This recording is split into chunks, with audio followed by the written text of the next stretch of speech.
భారతదేశపు తొలి మహారాణి దిద్దా దేవి గురించి తెలుసా?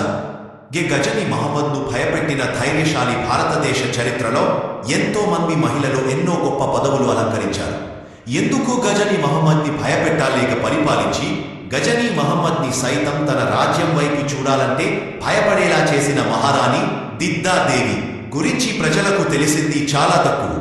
కాశ్మీర్ రాజ్యం రాజప్రతినిధిగా మహారాణిగా 427 CE నుండి 100 సార్లు 40 ఏళ్లు పరిపాలించిన దిద్దా దేవి పాలన మొత్తం ఎత్తులకు పై ఎత్తులు పోరాటాలతోటి నడిచింది. 2 రాజ్యాలను ఏకం చేసి పాలించిన దిద్దా దేవి కాశ్మీర్లోని పీర్ పంజల పర్వతాల ప్రాంతంలో ఉండే లోహారా రాజు సింహరాజ కుమార్తె దిద్దా. ఆమె పుట్టింది 84 CE. 20 ఏళ్లు వయస్సులో ఆమె వివాహం కాశ్మీర్ రాజు క్షేమగుప్తుడితో పెళ్లి అయింది. దిద్దా దేవి శక్తి సామర్థ్యాలు గుర్తించిన క్షేమగుప్తుడు రాజకార్యాల్లో కూడా ఆమెకు ప్రాధాన్యత కల్పించాడు. తనతో పాటు ఆమె పేరుతో కూడా నాణాలు ముద్రించే స్థాయిలో దిద్దా దేవి ప్రభావం క్షేమగుప్తుడిపై ఉండేది. ఆమె వివాహంతో మొత్తం కాశ్మీర్లోని చిన్న చిన్న రాజ్యాలన్నీ ఒకే పాలన కిందికి వచ్చేశాయి. 40 ఏళ్ల కైతో కార్పీలో చిన్నవాడైన తమ కుమారుడు అభిమన్యు తోడుగా రాజప్రతినిధిగా దిద్దా దేవి కాశ్మీర్ని పరిపాలించడం ప్రారంభించింది.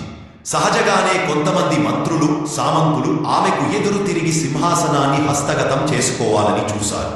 అయితే ప్రజల మద్దతు దిద్దాకు ఉండడం పాటు స్వతహాగా తెలివైన దిద్దా ఎత్తులకు పై ఎత్తు వేసి ఎదురు తిరిగిన వాళ్లను అణిచివేసింది. ఈ విషయంలో ఎలాంటి జాలి ఆమె చూపించలేదు. కుట్ర చేసిన వాళ్లతో పాటు వారి కుటుంబాలను సైతం నిర్దాక్షణంగా అంతం చేసింది.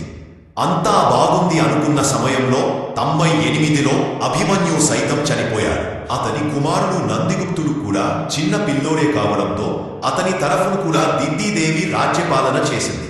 కాని అతని సోదరులు త్రిభువన గుప్త భీమగుప్త కూడా పసివాళ్లుగానే మరణించారు.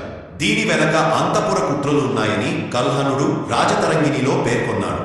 ఇలా కొడుకు మనవరుడు చనిపోవడంతో 4 కాశ్మీర్ మహారాణిగా పట్టాభిషేకం చేసుకుని తానే పరిపాలన మొదలుకెట్టింది దిద్ది.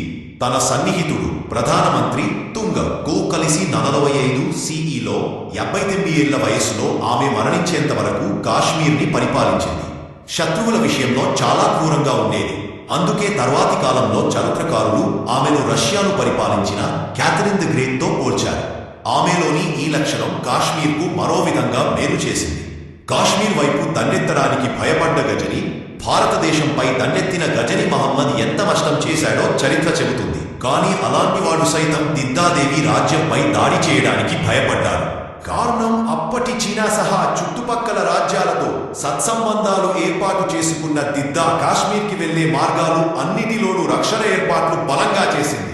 యుద్ధ తంత్రంలోనూ ఆమె ప్రతిభ గురించి విన్న గజనీ మహమ్మద్ ఆమె బతుకున్నంత కాలం కాశ్మీర్ వైపు కన్నెత్తి చూడలేదు. 300లో ఆమె చనిపోకముందు తన మేనల్లుడు సంగ్రామ రాజాను దత్తత తీసుకుంది. అతనే కాశ్మీర్ని 1925 వరకు 25 ఏళ్లు పరిపాలించాడు. దిద్దాదేవి చనిపోయిన 10 ఏళ్లకు కాశ్మీర్పై గజనీ మహమ్మద్ 1014, 1012లో 2 సార్లు దండెత్తాడు.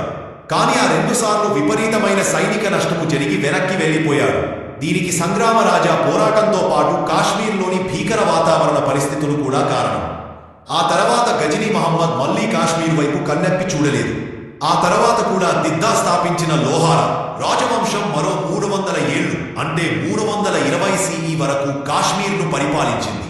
ఇప్పటికీ కాశ్మీర్లో ఆడపిల్లలకు మతాలకతీతంగా దిద్దా అనే పేరు పెడుతుంటారు. అనేక మనం నమ్మకం.